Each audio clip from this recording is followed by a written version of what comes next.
નમસ્કાર, આપ જોઈ રહ્યા છો નેશન પ્લસ ન્યૂઝ. હું છું આપની સાથે હેતલ ભગત. ગત 12 જૂન 2025 ના રોજ બપોરે 1:38 અમદાવાદ એરપોર્ટ પરથી ઉડાન ભરનારી એર ઇન્ડિયાની ફ્લાઇટ નંબર 171 બપોરે 1:40 અમદાવાદના ઘોડા કેમ્પ પાસે ક્રેશ થઈ ગઈ હતી. આ ફ્લાઇટમાં સવાર 10 ક્રૂ મેમ્બર, 2 પાયલોટ અને 230 પ્રવાસી મળીને 242 લોકોમાંથી 241ના મોત થઈ ગયા હતા. જ્યારે અતુલ્યમ હોસ્ટેલમાં 4 ડોક્ટરો અને ડોક્ટર સ્વજનોના તથા આસપાસમાંથી પસાર થયેલા લોકો મળીને મૃત્યુઆંક 260 થયો છે. આ કરુણાંતિકાને આજે 1 મહિનો થઈ ગયો છે. અમદાવાદ પ્લેન દુર્ઘટનાના 1 મહિના પછી પ્રારંભિક તપાસ રિપોર્ટ આવી ગયો છે. એરક્રાફ્ટ એક્સિડન્ટ ઇન્વેસ્ટિગેશન બ્યુરોએ 12 જુલાઈના રોજ 15 પાનાનો રિપોર્ટ સાર્વજનિક કર્યો છે. પ્રારંભિક તપાસ મુજબ આ દુર્ઘટના વિમાનના બંને એન્જિન બંધ થવાને કારણે થઈ હતી. રિપોર્ટમાં જણાવવામાં આવ્યું છે કે ઉડાન ભર્યાના થોડા જ સેકન્ડમાં બંને એન્જિન હવામાં જ બંધ થઈ ગયા હતા. ઇંધણ કટ ઓફ સ્વિચ એક પછી એક માત્ર 1 સેકન્ડમાં રનથી કટ ઓફમાં બદલાઈ ગયા. રિપોર્ટ પરથી જાણવા મળ્યું કે એન્જિનોને ઇંધણનો પુરવઠો મળતો બંધ થઈ ગયો હતો. રિપોર્ટમાં જણાવ્યા અનુસાર પાયલોટોએ એન્જિનને ફરીથી ચાલુ કરવાનો પ્રયાસ કર્યો. N1 અથવા એન્જિન 1 અમુક હદ સુધી ચાલુ થઈ ગયું, પરંતુ એન્જિન 2 ક્રેશ થાય તે પહેલા સ્ટાર્ટ ન થઈ શક્યું.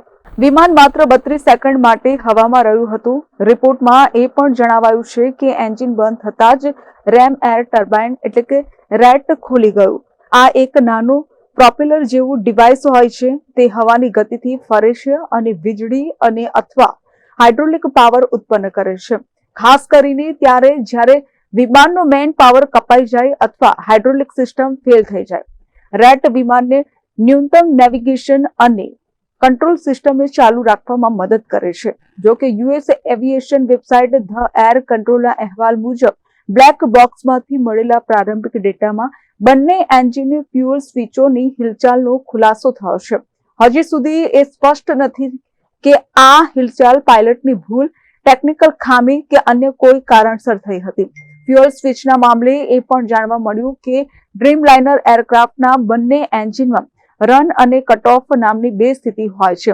જો એરક્રાફ્ટ હવામાં હોય અને સ્વિચ કટ ઓફ પર જાય તો એન્જિનને ઇંધણ મળતું બંધ થઈ જાય છે, જેના કારણે પાવર થ્રસ્ટ ગુમાવવો પડે છે અને પાવર સપ્લાય પણ બંધ થઈ શકે છે, જેના કારણે કોકપિટમાં રહેલા ઘણા સાધનો પણ કામ કરવાનું બંધ કરી શકે છે. Bureau report, nation plus news, Vadodara. સમાચારોના સતત અપડેટ મેળવવા માટે અમારી નેશન પ્લસ ન્યૂઝની યુટ્યુબ ચેનલને સબસ્ક્રાઇબ કરો, બેલ આઇકન દબાવો અને જોડાયેલા રહો ફેસબુક, ઇન્સ્ટાગ્રામ અને ટ્વિટર પર.